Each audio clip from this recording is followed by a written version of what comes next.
All right. So y'all had a good Christmas. Great Christmas. How about y'all? Yeah, we Everything had, good? we had a great Christmas, man. Yeah, we just got back last night from the mountains. We went and stayed up a few days in up in North Carolina, and then we went over to Pigeon Forge one day.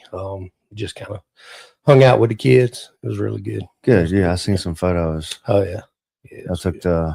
the kids, girlfriends, boyfriends, whatever, Yep, yep, fiancés. yep. We had the whole crowd. The only one that didn't go was Bryce's girlfriend. Okay. Um, she didn't go with us, but everybody else had their significant others, and we went and stayed in the cabin for a few days. It was Yeah. good. It was nice. Awesome, dude. Good trip. Yeah, Good yeah. trip. I hope everybody listening had a great Christmas, man. That the Yes. Lord blessed you. Yeah. And that's kind of what we're going to talk about today Yeah. is blessings. So, and I kind of tell you why I texted you the other day and just said blessings because I was on the phone with my brother, my older brother, who's in prison, Mhm. and he was just basically saying like, dude, prison sucks, Yeah. and he should know this. He's been in prison now or in and out of prison for 28 years. Yeah. And so he was just saying, like, people out in the real world would say, man, I'd just like to have something to eat, something to drink, place to sleep. He's like, come, I'll trade you spots any day of the week. Yeah. You know what I mean? Because you're in prison. Everything that you do is, man, you can't eat what you want. Right. You can't watch what you want. I mean, they have TVs and they can watch some stuff, but they can't watch everything that they want. They Sure. can't just pick up the phone whenever they want and call someone. They can't jump on social media, at any time of the day and talk to someone or scroll. And don't get me wrong. Yes, people in prison do have phones illegally. Yeah.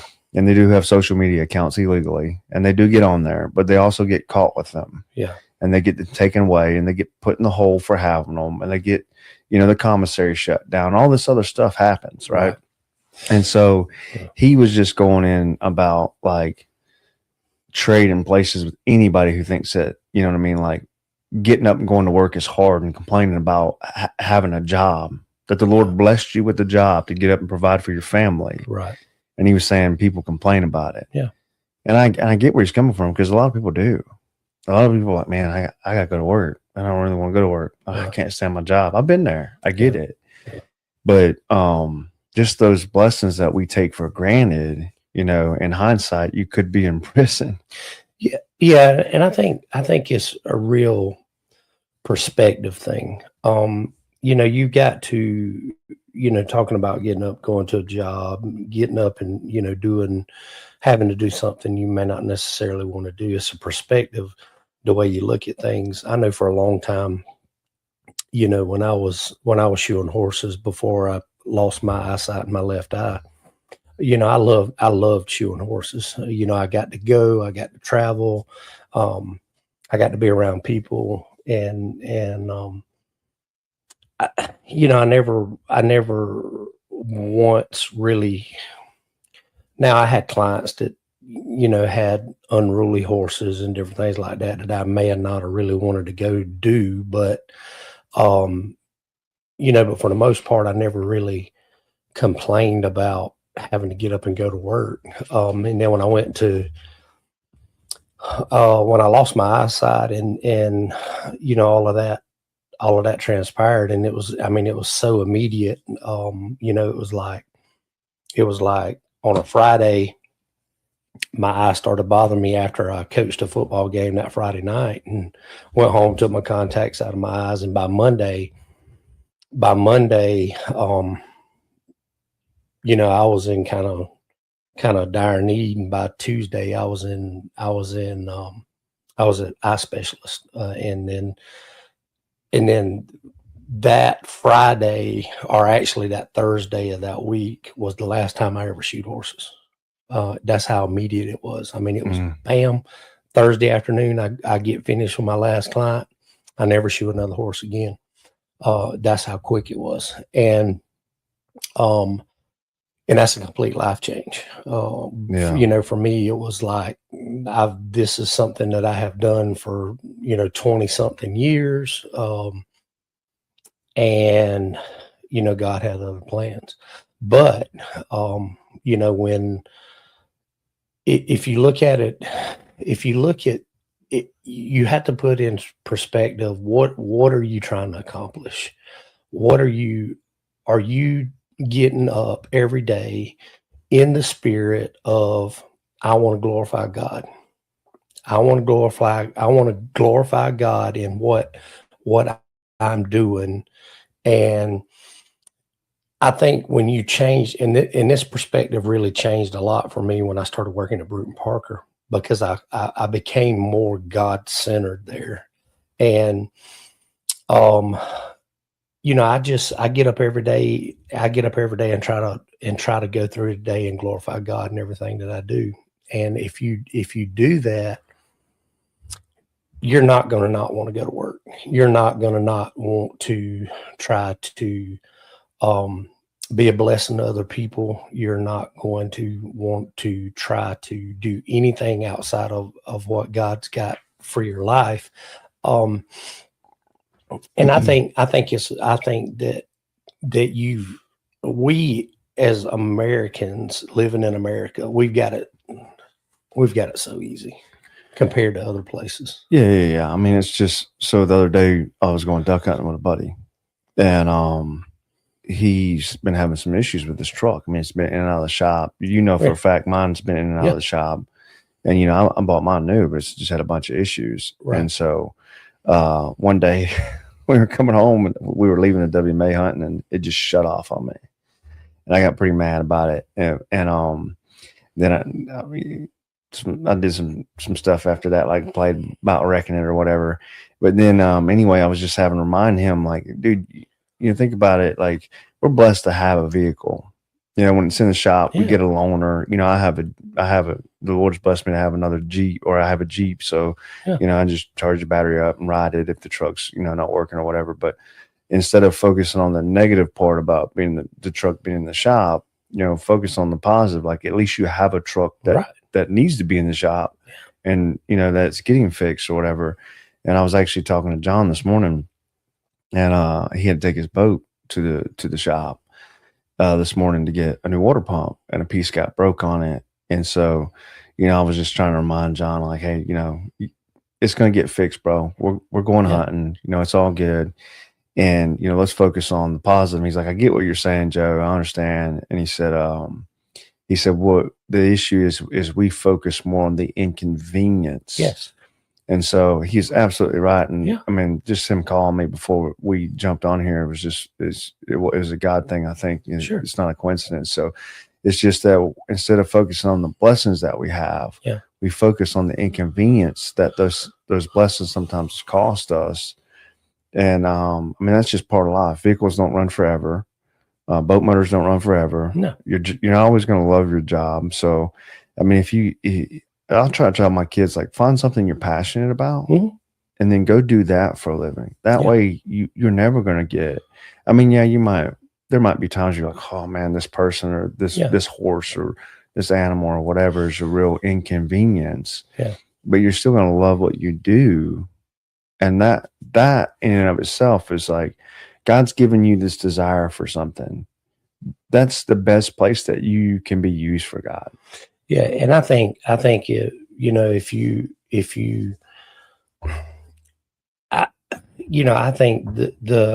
biggest thing for me, going into coaching in college is I don't view it as a job. I view it as an opportunity to share the gospel, and as a ministry opportunity. And I think it doesn't matter if you are picking up trash, if you are the CEO of a Fortune 500 company, it doesn't matter what you're doing. If you use it as a ministry and you use it as a way to share the gospel and to use it as a ministry, I don't think you ever wake up and not want to do what you do. Right. You know what I'm saying? Because I've heard that said so many. Find something you're passionate about, and you'll never work a day in your life. Okay. If you focus on what's most important in life, and that is nothing. I'm sitting here in this room right here in our studio, and I look at what God has blessed you with guns and bows and all the things. It don't mean nothing. Pre-eternal willpower. Yeah, it don't mean nothing. None of this stuff means No, it something. doesn't. But I don't care about it. No, you don't. I know you don't. I know I could ask you right now, hey, I need to borrow Take it. that. Yeah, I know that. You've got a perspective on life like I got a perspective on life. I don't care about anything here. No. I don't care about the nicest house. Yeah, God's blessed us with a house, a little bit of land. And I get to walk out of my back door and go get in a deer stand and hunt. If I decide I want to go fishing, I just walk down to the pond and go fishing. Yeah. But it's God's, it's not mine. Yeah, exactly. I mean, it's not mine. And if it was all gone tomorrow, guess what? It is what it is. Yeah. Something I teach the girls, like if you're not prepared to lose it, and I think I've said it on here before, if then you might lose it. Yeah. If it has no control over you in that way. No. So just like counting your blessings. But going back to the career thing, well, why I say that is because I tell my girls, if you're passionate about animals, it's God's giving you this desire for animals, because it's best where you're going to be able to minister to people. If you're doing something that you're passionate about, you're going to be more prepared instead of having a negative mindset about going to work. That's another thing is people just go, I got a job. Yeah. Instead of looking at things as like a career. Or ministry. Or a ministry opportunity in which, I use where I work at and I don't get a whole lot of time with a whole lot of people, but my customers, my bosses, my counterparts, stuff like that. Anytime I get a chance to witness to them, I do. And so me and my boss were talking the other day. He was Catholic, and we were talking about some stuff, and he wound up telling me the story. And he's like 6'9", dude. He's just a tall individual, skinny guy, real tall. Said a guy came up to him. It was like, hey man, I've got a catering job that I'm supposed to start tonight, and I have to wear a collared t-shirt. Can I have your collared t-shirt? And Todd thought he was joking. So the guy's like 5'5". So he was like, dude, I'll give it to you, but you got to bring it back. Here's my address, here's my phone number. And he said the guy took the shirt, and he had on, because he was leaving a business meeting, so he had a jacket too. So he gave him, his dress shirt, and the guy came back and gave it to him. But he said the dude looked like he was wearing a dress. Right. But I mean, it's, just using that scenario, that situation that he had is like, you are blessed with so much stuff. Yeah. What's hindering us from giving someone the shirt off our back? Nothing. Yeah, nothing. Because all we've got to do is walk to the closet and get another one. Well, I don't think that, because again, me and my brother were talking, and he was, going through the process. He's on and off reading his Bible and stuff, and he was just talking about how the process of gold, the Bible talks about it being purified through fire. So are we through trials and tribulations in life, and situations and circumstances we find ourselves in. And so I was talking to a guy the other day, and he was like, this thing happened, that thing happened, this thing happened, this thing happened, blah, blah, blah. And I was like, well, dude, maybe the Lord's trying to teach you something through all this. And, guy's comment was, well, my grandma says Lord works in mysterious ways. And I tried to well, hear me out, dude, and I gave him an example of the pool and the stuff that I was going through with the pool, and realizing, all right, step back. All right, Lord, why am I dealing with this stuff? And the Lord just kind of revealed to me, well, Joe, you just decided you were going to do it. You didn't pray about it. Right. And I was like, all right, well, whether I get the pool or not. And I had, I've told you this before. I think I've said it on here. We have the kids over, youths. We have pool parties. Like, it's not our pool. Right. You know what I mean? So we try to bless other people with it. Neighbors want to come swim. They come swim anytime they want to. You and your family, just come get in it. I can't tell you how many times Nate's been over here and about let his kids drown. Freaking idiot. So, but I mean, it's always open, dude. Yeah. If you want to come do a polar plunge, go do it. I don't care. Right. Jump in. Yeah. Anyway, it's just using those things to step back and say, all right, Lord, what are you trying to teach me in this moment? well, why am I facing this trial? Because sometimes we just don't look at it that way. We get on the negative side of things and we go, well, golly, man, if this wouldn't happen and that wouldn't happen, and this wouldn't happen, and that wouldn't happen, blah, blah. And it's just like, if you're having a vehicle issues, focus on the fact that you have a vehicle and then ask God, like, is there something that you're trying to teach me through this situation that's happening? Yeah. And I think that it's just, and I know that, talking about being a blessing and the blessings that you've got, we did Girls Comfort at Christmas with Kylan. We delivered the stuff on Christmas afternoon. And man, you look at some of the places that we went, and you look at some of the, the things that, that we delivered, and it's humbling. It's so humbling. And I think that, not one place that we went to, the people were like, no, we don't want this. You know what I'm saying? Yeah. And I think so many times that, like, I know with me early on, when I lost my eyesight and stuff, we burnt through money. I mean, just burnt through all the savings that we had, because I was having to go back to the Savannah every day to the eye doctor every day. Not able to work at that time. Casey was self-employed. I was self-employed, and, so insurance, we were paying out of pocket, it was just, a immense amount of debt. It was costing me, $200 a day to go to the doctor. And, our church, our church brought us a box of meat and, and stuff, stuff like that, the stuff our church does. And, it was just, the man side of me was like, oh my God, I'm not able to, work and provide. And God was just like, he showed me through all of that. I got you. Yeah. I got you, because, it talks about it in the Bible, are we not, we're more important than the birds. Yeah. Matthew 6. Yeah. Matthew 6, the birds don't get up and go to work. They're not worried about what they're going to eat that day. No, they're not worried about the feathers on their back. No. They're just worried about them shells getting thrown at them. That's it. And that, yeah, right. And that's the thing about it was, God really showed me through that. Hey, I got you. I've got you. You just need to trust me and not be anxious. Yeah. And not worry about it, because I was worried. I mean, I was legit worried.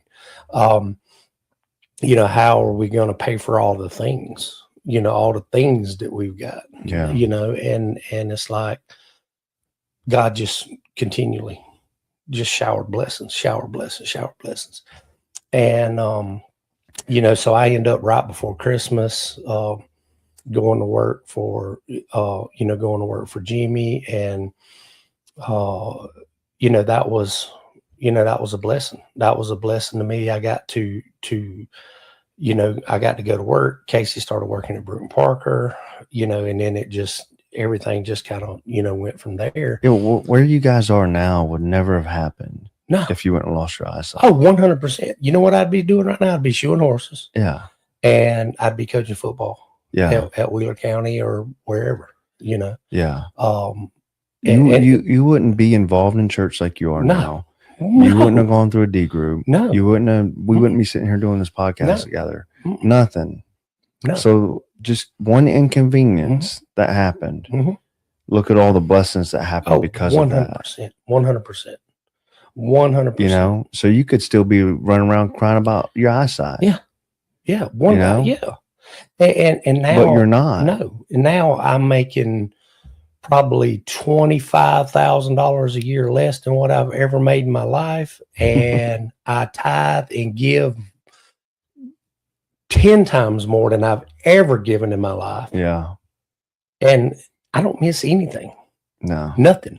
I'm happier. I'm a lot happier. Yeah. I'm not worried about it. I'm Yeah. not worried about it. I don't even know if that's happiness. That's just the peace and Yeah. joy of God, knowing Yes. that you're taken care of. Yes. And you know, the thing about it is, you know, I heard a joke one time, and I don't even remember the whole joke, you know, but anyways, a guy was in a flood and he was on a rooftop, and Oh, I know what you're talking about. yeah, God sent a boat, God sent this, God sent that. And every and then time he died. something showed up, he said, I'm praying for God to rescue me. Yeah. And then so he dies, and he goes up to heaven. And he says, God, why didn't you rescue me? He said, well, man, I sent a boat. Sent a helicopter. I sent a helicopter. I sent all of these things. You know, that's the thing about it is we can't be too proud to not accept God's blessings on our lives. Yeah. Like, you know, just anything. I mean, just, you know, like had we been going through that and, you know, Efton calls and says, hey, I need you to, you know, come out of church and pick up this box of stuff for y'all. I could have been like, no, I'm good. You know, I wasn't good. We wasn't good. Yeah. But that's a blessing. He called me the other day and was like, hey man, my cousin got 2 hogs in a trap. You need some meat? And I was like, well, dude, I'm the only one at my house that eats it. So I would say yes, Efton, but call somebody else. Yeah. You know what I mean? Because the girls ain't gonna eat it. Yeah, right. You know what I mean? Like, but that's the thing. But you know, that is the thing about it is there's a difference in wanting handouts from somebody and realizing, hey, I need this, and not being too proud to help me. Yes. Yeah. And I think that is, you know, a, you think people don't realize that the help is a form of blessing. Well, like the joke, you know, the guy coming by in the boat, that's the Lord sending you the blessing that you're praying about. You just don't realize it. Yes. Yeah. Because it might, what do you expect God to just pick you up off the roof and move you miraculously? You know, and I don't know what you know, and in those situations, I don't know what people are looking for. That's what I'm saying. Yeah. You know, like you're missing this blessing right here because you're looking for something like crazy out of this world, miraculous kind of thing. Yeah. Not realizing the subtle thing that's right in front of you that God's got for you. That's right.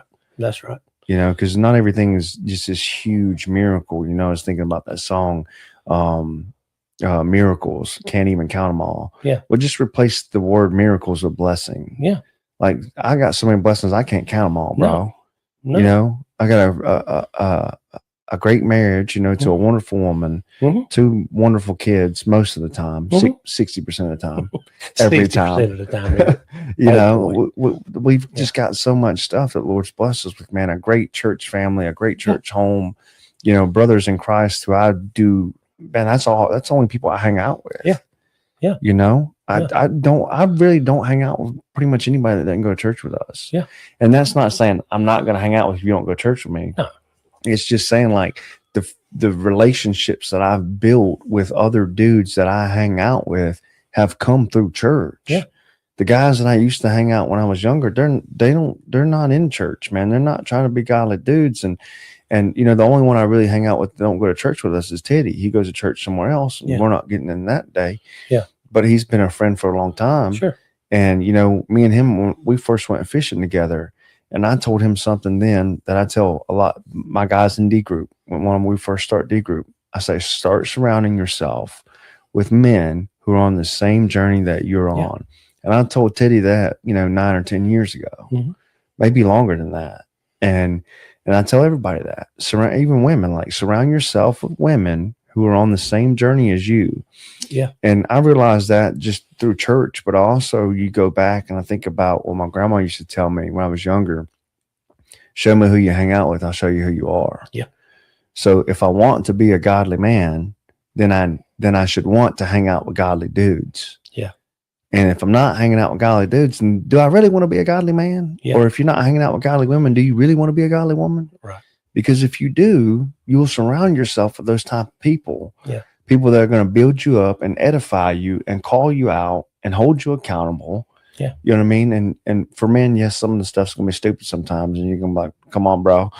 Yeah. Well, and that's the thing about it. The thing about you've got to surround yourself with those people as much as you can, because you're going to have to go out into a world that don't know Jesus. Yeah. And if you try to be in that world and you try to do that alone, it's going to be so easy for you to get sucked back into that world. And so you have to have those people around you that, like you said, that build you up, that, that you're getting fed from, and you're getting, your spiritual healing from, because so many people that you do come in contact with, they don't know Jesus. No. And I mean, I believe there's a lot of validity in that saying, you show me who you hang out with and I'll show It's you a who you're gonna fact. be. Yeah, 100%. You know what I'm saying? And so I don't, what I'm getting at is I don't think people realize how much of a blessing the church family is. Yeah. But I look at like our men's text group, which has basically every man in church in there. 100%. I know the women have a text group. We have an usher group, a security group. Mm-hmm. We like there's individual groups inside of those groups. And man, when somebody needs something, like the church is like, boom, hey, pray for this person. And thank God for technology, because without it, we'd be having to wait 3 days to get a letter in the mail to say, hey, pray for so and so's mama. Right. Then you can't reach out to that person and say, hey man, if you need something, let me know, or whatever. And social media, and just like that situation with the family member in the house the other day. I said, hey, if you need something, let us know. But then I seen that thing on Facebook, and I went ahead and gave what I felt like I needed to give it. And then, I shared it in the group, like, hey, let's help them. Yeah. Like, here's a way we can help them. That's right. And I'm sure there's some other dudes that did that too. Yeah. But yeah, the church family is such a blessing, man. And I don't think, think about when people have kids at church, like somebody brings them meals. Yeah. And I remember when we had Lila and Lennox, Miss Randy, she brought us meals, like for both the girls, showed up to the house, like, here's some food. Yeah. Brad and Vicky, here's some food, like. Well, and that's the thing, the thing about it, when people say, me and God's got our own thing worked out, I don't go to church, I want to punch them right in the freaking esophagus, because it's not about that.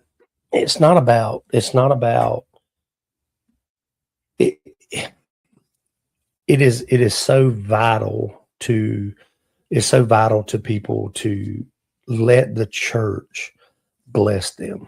Yeah. Spiritually, monetarily, if they need to, whatever that looks like. Yeah. But that is where you grow. You're only going to learn how to be humble. Yeah. Yeah. And I mean, that's what biblically the church is supposed to do. The church is supposed to take care of the people. I mean, that's what they do. I mean, that's what, and man, we can get on the whole tithes and. You just look at the church in Acts, right? Yeah. And they gave up everything that they had so that no one was lacking anything. Yes. And the modern day church, some people do that, but if people are too proud to take the church's help, like, you're not being biblical when you do that. Yeah. If people are trying to help you, let the boat come and get you off the roof, man. That's the thing. Humble yourself. Yeah. And I mean, it's like, I've got into conversations before about the whole tithing thing, and they're like, that's an old covenant, and that's this and that's that. And I'm like, oh, here we go. And you can't outgive God. I'm trying now. I'm trying now. Yeah. So, I mean, the way I view it is when Jesus said, give to Caesar what is Caesar's and give God what is God's. Well, Caesar requires whatever percentage he requires. God requires everything. Yeah. Well, but in saying that, if we're just going to talk about tithes for a second, if the government gets it off the top and you don't give it to God off the top, Yeah. like I think that's wrong. Yeah. But that's me personally. Yeah. Well, the thing about it is the thing about it, if you look at it any other way, then everything that we've got is God's. Mm-hmm. If you look at it any other way than that, Mm-hmm. you're being selfish. Well, the other things, like sometimes, like people come to the church and like ask the church for stuff that they don't even go to church there. Like, it'd be hard for me to say no to someone. I'd be like, yeah, dude, because my mindset is you can't outgive God, and we can't. Preachers shouldn't stand in the pulpit and say we can't outgive God and only talk about tithes. But then someone comes to the church needing something, you don't give it to them. Yeah. Like, do you really believe you can't outgive God? Right. Because I mean, I believe it, and so the church bank account probably be at zero. Yeah. If I ran the church, you know what I'm saying? They'd be like, "What are you doing, Joe?" I'm like, "Well, can't outgive God. I tell you all that on Sundays. I'm living it. You know what I mean? Yeah. So I don't know, and people will say there's got to be some balance there, and I agree. You got to be a good steward of what the Lord's given you, but you can't preach. You can't outgive God, and then when someone comes asking for something, or better yet, someone needs something, but there's, I don't know how you vet that. Yeah, I don't know how you vet it, and I don't want to be a part of that process. I'd rather, do what Efton says, and he said it before, like if somebody asks you for $10, you got $10, give them $10. Don't worry about whether they're going to spend it on beer or crack. That's their responsibility. Yeah. So you don't vet that guy when he asks you for $10 or a couple of dollars at the gas station. Yeah. Why are you going to vet someone that comes to the church and asks for something? Yeah. Well, and I agree with that. I'm taking a hard stance on that, and it really didn't bother me if anybody wants to argue about it. No, and you can't do this on this side of your mouth. Yeah. And then on this side of your mouth, do something else. Right. And I'm 100%, me and you are exactly on the same page there. But the thing about it, is there has to be some discernment there. I feel like there has to be some discernment there, just like you said. I mean, because if I was a pastor, my bank account would be on zero too. But we should give God our first and best. Yeah, 100%. That's, we shouldn't give God what's left. Right. Cain and Abel. One gave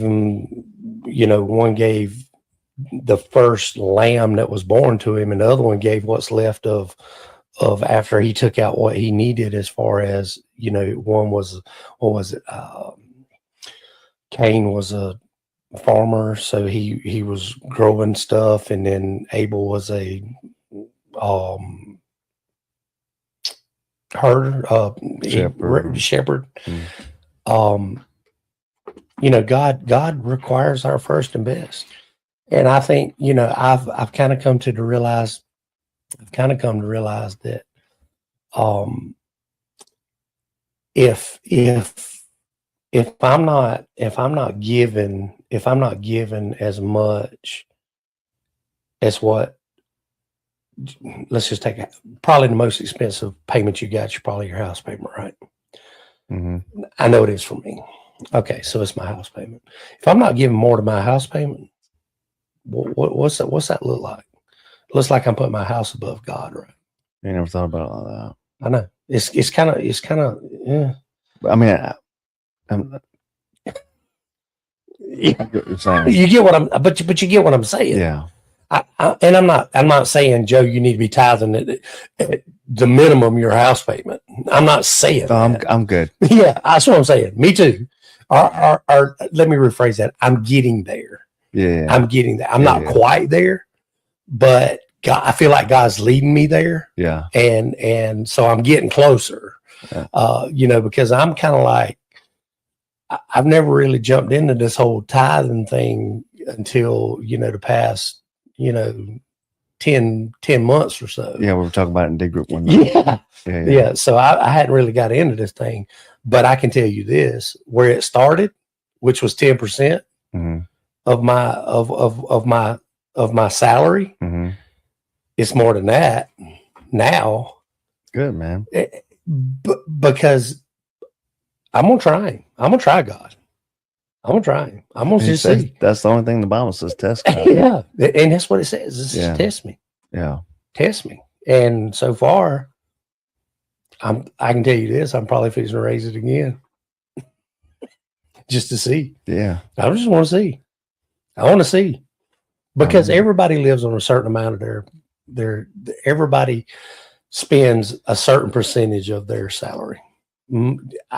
I heard on a message that it's like people live like if you took a national average, they live at 118% of their salary. That math don't math. Yeah, that math don't math. That math is why we in the situation that we in. Wow. You know, I mean, I have like 4 savings accounts and I put money in them, but here's the deal, dude. I live my life a little bit different than everybody else. I say all 4 of those savings accounts probably drained at the end of the month because I can't take it with me when I die. All right. So the Lord gets what he gets. And if somebody needs something and I can give it to them, I'm going to help them out. Yeah. And then if I see something I want, I'm going to get it. Yeah. You know? And sometimes I pray about it and sometimes I don't. Sometimes you build a swimming pool, no pray about it. You know what I mean? And so like the thing is like you just try not to put your family in a financial bind. So that's the biggest thing. It's and then you just got to allow people to be blessings in your life, and you've got to be a blessing in your life. So here's a good example. I won a cruise for the Muscle Mania Challenge, right? Yeah. And it's a voucher. So it's a voucher for 2 people and an interior cabin. Well, we wanted to take the girls. And so long story short, this voucher was only good for like $157 on a balcony room for 4 people. And so Miranda's like, you work real hard to win that. And I'm like, yeah, I didn't really work to win the cruise. I worked just to to show the girls, like I do what I preach to them. Like set a goal, work hard to do that goal, and nothing can stop you unless God doesn't want you to do it. And God's the only one that can stop you. The cruise is just a consolation prize. Yeah. I take the bragging rights over the cruise any day. Right. So the $157 that we got off of this cruise for 4 people, I'm like, that's a blessing, right? Yeah. And you're like, man, them shady jokers robbed me, bro. I should have had like $1,500 off this cruise. I shouldn't have had to pay for, like $500 maybe. Yeah. But, so anyway, long story short, I worked really hard to win that contest, and I did. Then I had to be really disciplined in what I ate and how much I ate and all that other stuff. And we're not, I'm not trying to brag on myself. I'm just saying like there were certain things I had to do, every day, and I had to work out really hard and all that stuff. But, we saved $150. Now it cost me a lot more than that to win that contest, just in food, you know what I'm saying? But the blessing is like, okay, we're getting to take girls on a cruise for the first time. They've never been on a cruise. And then Brenda's like, well, should we just save the voucher and go ourselves another time? And I'm like, well, I don't really care for cruises. Yeah. We went on one, I don't know how long ago it's been now, 6-7 years ago for our 10-year anniversary. And again, anybody that knows me knows I hate losing more than I love to win. And I love to win. And they did an adult scavenger hunt on there. Did I tell you about that? I ain't never told you about that. I ain't never been to one. Well, how you eat with people on a cruise at dinner or whatever. Well, we were eating. Everybody just happened to be on the anniversary trip. It was like a table of 8 of us. And we met a godly couple from like North Carolina, and the guy's name was Michael. I can't remember his wife's name. He's like, Joe, y'all need to come to the scavenger hunt tonight. Yeah. I was like, okay, well, I'm thinking we'll run around the ship looking for stuff. No, you're not. When you get in there, like it's an adult scavenger hunt. So like, hey, anyone under 18 needs to leave now because we're about to lock the doors. I'm like, dang, what's going on? And so every contest that anybody had won on the cruise got a trophy, the cruise line, and then like a bottle of champagne. Well, I don't care about a bottle of champagne. I want a trophy. So, anyway, long story short, they were like, hey, they ask you for a bunch of different crazy stuff. And first person up there with it, gets like 3 points. The second person gets 2. Third person gets a point. So, I wind up getting basically butt naked in front of like 400 people so that we can win this trophy. And they didn't give me a trophy. I was mad, son. I was mad. Give me a bottle of champagne. I'm like, dude, I don't drink, bro. I don't want no champagne, man. Where's my trophy? And me and the host got into it. The cruise host, like, who's over all the main events. I'm like, dude, you need to go get my trophy. He's like, you need to calm down. I'm like, no, you give out trophies for bingo downstairs, bro. Like, I want a stinking trophy. They get you a trophy. No, You had a guy putting in a brig over a trophy. we finally went to a Halloween party a couple years ago, and I don't know why we even still had the bottle of champagne. I guess just because it had like Carnival Cruise or whatever on there. And we went to the party. We just took it over there and gave it to them. I think they drank it. But, yeah, I'm not drinking champagne. Yeah, but no, I will do just about whatever it takes to win. So, yeah. But anyway, long story short, the blessing of $157 off is better than nothing, Right. Yeah. You know, and we weren't going to use it for ourselves because we told you before, like we're at the stage in our lives where our anniversary ain't just about us anyway. Like we have kids that are in our marriage, so we want to try to make memories with them. Sure. You know, Lila's only got a couple more years before she graduates, and you know she was wanting to go off to college, be a veterinarian, and move to a big city and all that stuff. And so, you know, how many more memories we're going to get with her while she's still here. And that's the thing. You know, well, me and Casey, we try to take a couple of trips a year with the kids, and you know, it'll only be. Our trips are not extravagant. We went to Nashville when Blaine graduated college and stayed a few days, and then like our Christmas trip, you know, we left at 2:00 in the morning on Christmas night, and you know, so when we got up to the mountains, it was like early in the morning, and we went and ate breakfast, and then we hung out in Pigeon Forge all day, and then went over to the cabin, and you know, that was on, you know, the next day we didn't even leave the cabin. We went down to the grocery store and got some groceries and got a few things, and then came back and we just cooked and hung out. And then yesterday morning we got up and went over to Bryson City and messed around over there, and then we came home. But the point of the trip, you know, for Casey and I, is not what we do, is those times that we get to spend with the kids, and you know, our kids are all pretty much, you know, grown, and it just gives us the opportunity just to spend time with them and kind of pour into their lives, and that's what our trips look like. Well, you get to do the dollar daddy thing too. You know? I love that. Man. We have so much fun with that. Yeah, I got on it the other day. I was having a good time. We have so much fun.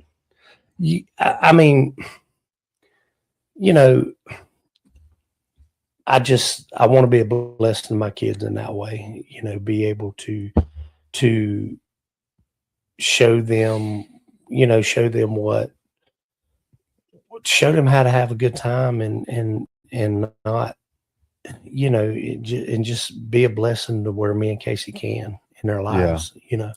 I think it's our responsibility as parents too to help our kids focus more on the blessings that they do have rather than the stuff that they don't have, or try to find the good and the positive in things instead of the negatives. You know, one thing I do with the girls, sometimes I'll ask them, like, hey, tell me 3 good things that happened today, and they're like, we got out of school. I'm like, that's it, dude.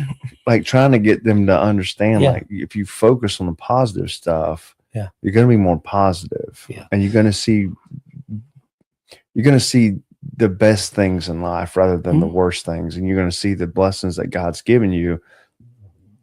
Oh man, excuse me. Instead of, you know, focusing on, oh man, this sucks, or I'm going through this, or whatever. Excuse me, and focusing on the negative. You know what I mean? Or the inconveniences. Rather than the blessings. You know, and I think back to, you know, talking about the kids, I think back to what my kids have been blessed with that me nor Casey could have never given them. You know, when the boys were, you know, Blaine was in high school, Bryce was in middle school, you know, they were at Robert Toombs. You know, I was coaching down there. Benny McClendon was coaching down there, and you know, Bryce and Blaine got the opportunity to go to the SEC championship game. Benny McClendon took them up there. You know, me and Casey could have never afforded to take those kids there. But Beanie took them. Yeah. Beanie took them, and he still talks about it to this day. And I mean, him and I talked a few weeks ago, and he was just talking about how well mannered and how good our kids were, and the whole thing. But that stuff is blessings. I mean, that stuff is, God blessed them with that trip that we'd have never been able to tune to. We would have never been able to afford to take them to that. And they've just had so many blessings in their life, and us as a family have had so many blessings by people that God has placed in our path to bless us. Coach Collins that I coach with, I mean, that family has been such a blessing in our lives on countless things that, I mean, I'm not going to get into it, but I could call him right now and say, "Hey, Coach, we want to come up there and stay in your house in the mountains." He'd be like, "Come on, that's why we built it." Yeah. And I mean, you're not talking about a little teeny tiny house. You're talking about 12,000 square feet with an elevator in it, game room, the whole 9 yards. Yeah. And I mean, but he is the epitome of that, blessing. He said, that's why we built this house. Me and my wife, they're in there. Well, that's, like I said, that's why we did the pool. Yeah. I mean, I say that. So I did a vote for the pool, a family vote. And I was like, hey, look, because what happened was we refinanced our house when COVID hit, and we got it, the interest rate's like freaking stupid low. Yeah. And we wound up saving like $600 a month in our mortgage payment. And it was like, okay, well, that's a boat or a pool, and so I was like, we'll do a family vote, and you can get a pool that you can swim in for 4 months out of the year, and we'll have parties, for kids at church, and we'll have school parties and stuff like that, and we'll use it, wherever we can to bless other people. And I was like, or we can get a pontoon boat. I said, we can go to the lake, we can go to the ocean, we can go to the river, we can go all year long. I was selling it, son. And they were like, no, we want a pool. I was like, all right. So that's why I went out with the pool. Yeah. But long story short, what I was saying is the pool is not just for us. And we told them, I've already talked about it, but everything that you have, I try to use it, everything I have to bless other people or as a ministry opportunity. So when I go duck hunting with my buddies from church, like we talk about the Lord, we're talking about situations and circumstances in our lives, and we're praying for one another, and we're praying about trips, and and I mean, you already know that. And so it's, everything, dude. Like even the Jeep, at one point, this is why I know now why Nate never came and got it when he didn't have his truck, is Jug can't drive a stick shift. Because I kept telling him, dude, like, come get a Jeep. You ain't got to drive. Just come get the Jeep before you bought a truck. I said, just come get it, man, and you can drive the Jeep. Okay, all right, but you never come get it. And then the story about when him and Zoe went to Greenland or wherever they went, and he like burned up the clutch or whatever he did. Yeah. Now I know why he never came and got it. Right. But it's there if somebody needs it, and they need to borrow it. Like, come and get it, dude. Yeah. Yeah. Well, and that's the thing. The thing is we've got to have a service heart. And we've got to give blessings and receive blessings. And blessings aren't always monetary. Blessings are praying for somebody. Blessings are giving your time to something or somebody. Those types of things. There's so many other ways to be blessings besides monetary. Because at the end of the day, I've thought about, when the lottery was up to what, 101.7 billion or something stupid like that. I was like, what would I do with that money? But you know, you like to say, well, I give it all away, but I don't know. Yeah, I'm gonna be honest with you. I wouldn't give it all away. No. I'd like pay everything I have Yeah. off, Yeah. and buy a couple things, and I then buy a lot of things. yeah, and then probably give the rest away. Yeah. Right. Right. But That's selfish, I know. yeah. Well, Well, in in a way, it's kind of not, because I want to make sure, like, all right, my family ain't got to worry about none of them. If I die, it's like everything's paid off. Which, I mean, insurance, life insurance will do that anyway. sure.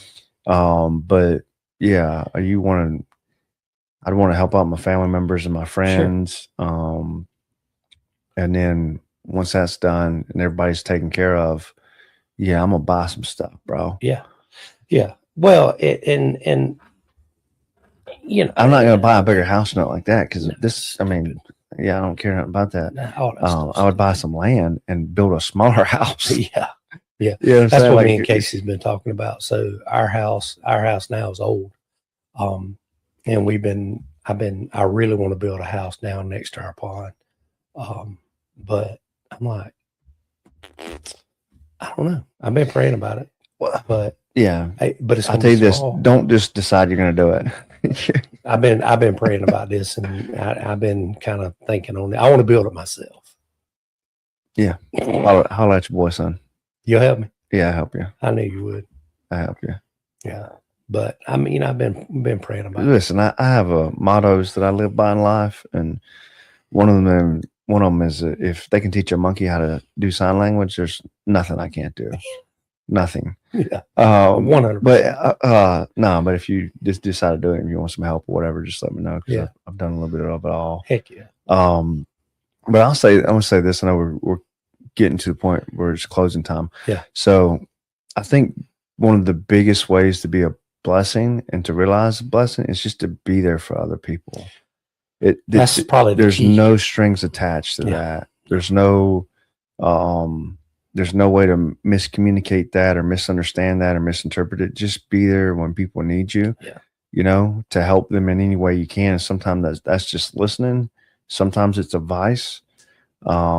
Sometimes it's being able to help them, you know, with something that they need, whether that's food, clothes, money, you know, whatever it is. A prayer, a shoulder to cry on, you know, someone to set them straight, you know, to hold them accountable, whatever it is. But if you're not there for people to be a blessing, you never will be. And if you're not focusing on the blessings rather than the inconveniences, you'll never realize them. No, never. You'll never do it. And you know, and it's what God calls us to do. Love your neighbor. Yeah. I mean, that's pretty much it. Yeah. Love your neighbor. Love your neighbor. You know, and I think it's fun to try to seek out blessings, like to go find people to bless. Just start praying for opportunities. I guarantee you, you'll start seeing them. 100%. 100%. You know, and I found that to be true. If you pray for opportunities to minister to people, God will give you the opportunities. Yes. And it wasn't necessarily that I didn't have them before, so I just never realized them as much. I think I think what happens when you start praying for things and you start seeking those opportunities, you become more in tune with the Holy Spirit. You're more sensitive in that area to realize, like, oh shoot, this is a ministry opportunity that I wouldn't have noticed if I hadn't been praying for God to help me realize them. Yeah. And the same thing with blessings. But like I said, man, just what hit me was my brother, you know, talking about, you know, all the things, you know, just prison life versus, you know, civilian life, if you want to call it that. And, you know, what he would give up, or, you know, he would trade places with anybody. Sure. Just to be able to wake up and go with lay brick on mortar or something like that. You know what I mean? Just go do something. Yeah. Besides looking for walls. And be able to go to your own house and sleep in your own bed, or, you know, wear regular clothes. And I know Christmas just hit, and, you know, maybe you didn't get something that you wanted, and maybe you did. either way, James 1:16 or 17, I believe it is, says, all good gifts come from the Father. Mhm. And all perfect gifts come from the Father. So whatever you got's good, man. Yeah. And start looking at it that way. Start Yeah, looking and at the everything you get things. is a blessing. Yeah, everything that you have is a blessing. Now, not everything that happens to you is always a blessing. I mean, there are evil people in the world that do evil things, Yeah. and there are unfortunate things that happen, but they can be turned into blessings if we look at it in that Yeah. manner. Absolutely. And I think that's what you got. That's how you got to look at things. I mean, if you are blessed to wake up in the morning, that's a blessing. And see, just in hindsight, my brother wouldn't be where he is right now, or reading the Bible, or even talking about these things with me, if he wasn't in prison. There you go. And I told him the other day, I said, dude, you got, prison is a blessing for you. And he's like, yeah, I know. I've grown so much and I've changed so much. And, so, some of that's true. Take it with a grain of salt. He still does some stupid stuff. Yeah. But he has done some growing up. Yeah. But if it wasn't for prison, he wouldn't have done that. No. He'd still be 100%. Yeah, he'd still be out there stealing cars and, smoking meth and doing whatever else he was wanting to do. Yeah. And that's the thing about it is you look at Paul's ministry, a lot of it was in prison. A lot of the letters he wrote was from prison. Yeah. But the thing about it is God is going to put you in a place that that God is real. Just like with my eye. I mean, there was no doubt, I look back and it's a blessing now that it happened. Yeah. But it's kind of, it's just, I remember getting on my face and saying, God, I can't do it. Yeah. There's nothing that I can do. You are the only one that can fix this. Yeah. You're the only one that can make sense of this. You're the only one that can get me through this. You're the only one that can get my family through this. And I live with that reminder every day. All I got to do is close my right eye. Yeah. And I guess that's kind of like my thorn in my side, I know God's real. And I know God's real because I've seen where I am now versus where I was 4 years ago, or 3 years ago, 4 years ago. I know where I'm at now, and I see God in every facet of my journey. Yeah. I can look back and you just see him moving. Yeah, 100%. It's like the wind, it's a good analogy. You can't see the wind, but you can see the effects of the wind. It's there.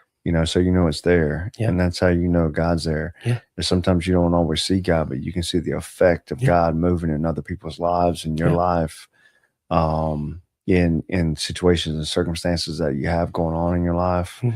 So count them as blessings, but again, like we'll go ahead and shut it down, but I would challenge anybody, like if you're getting negative or getting, hounded by inconveniences, just look around you and start counting all the good gifts that you have from the Lord, and focus on those blessings rather than the inconveniences that happen in life. Absolutely. And with that, what Sheldon says, what is it you usually say? Like, share, subscribe, share, all that, comment, subscribe, all that good stuff. We appreciate all 6 of y'all watching this. Yeah. It was like 27 now. Is it really? Yeah, maybe. Let's go. We're growing. We're growing. Yeah. But hey, until next time, may God bless you, our dearly beloved.